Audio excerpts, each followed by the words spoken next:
Baik, perkenalkan nama saya Michael Wisuda Alinan dengan NRP 500121109 dari Departemen Fisika kelas Kimia 2B.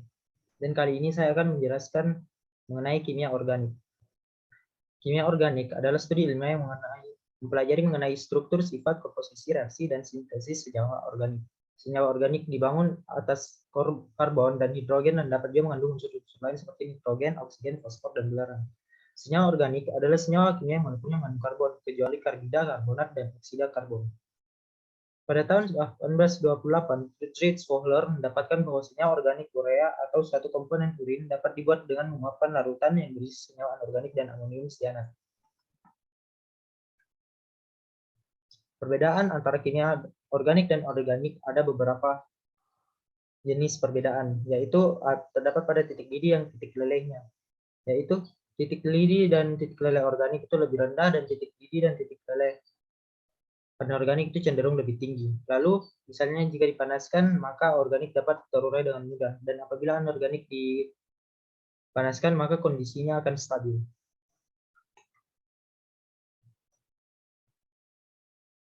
Yang berikutnya adalah klasifikasi senyawa organik. Penggolongan senyawa organik didasarkan pada jenis gugus fungsi yang dimiliki oleh suatu senyawa.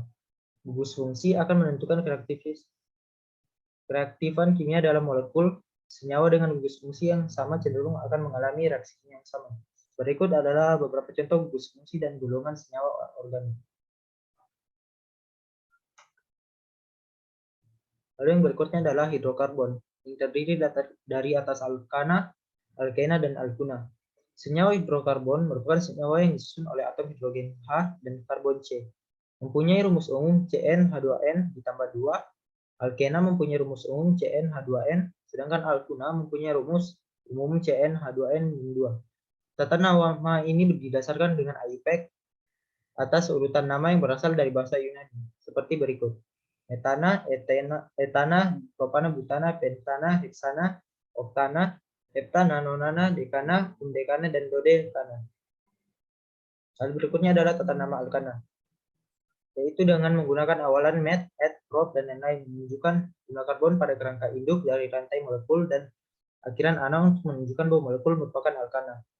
Lalu kelompok melekat pada rantai induk disebut dengan substituen dan diberi nama menggunakan awalan jumlah karbon, substituen, dan akhiran il seperti metil, etil, propil, dodekil, dan sesuai dengan nomor atom karbon rantai induk di mana substituen tersebut terikat. Lalu pemberian nomor dimulai dari ujung rantai yang paling dekat dengan letak substituen.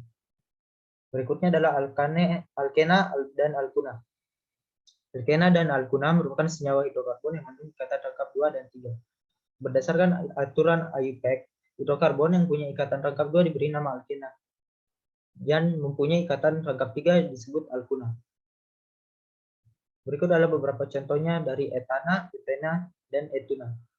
Bila rantai induknya mengandung 4 karbon atau lebih, maka harus menggunakan sebuah nomor untuk menunjukkan posisi ikatan rangkap atau ganda 3. Reaksi alkana. Ikatan pada alkana merupakan ikatan sigma, kovalen, dan nonpolar, sehingga alkana relatif tidak reaktif. Namun alkana dapat bereaksi dengan oksigen dan halogen. Berikut adalah jenis-jenis reaksinya, yaitu oksidasi dan pembakaran alkana.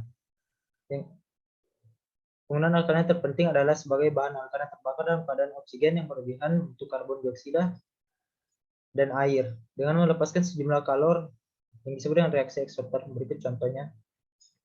Lalu halogenasi alkana. Alkana dapat bereaksi dengan gas klor jika terkena sinar atau suhu tinggi. Reaksinya merupakan reaksi eksorter. Satu atau lebih atom hidrogen akan disubstitusi oleh atom klor. Hal ini terjadi dalam beberapa tahap, yaitu melalui mekanisme radikal bebas. Berikut adalah tahap dari reaksi halogenasi, yang dimulai dari inisiasi, perpanjangan atau pembiakan, lalu yang terakhir adalah penghentian. Baik, sekian mengenai penjelasan saya tentang kimia organik. Lebih dan kurangnya mohon dimaafkan. Terima kasih.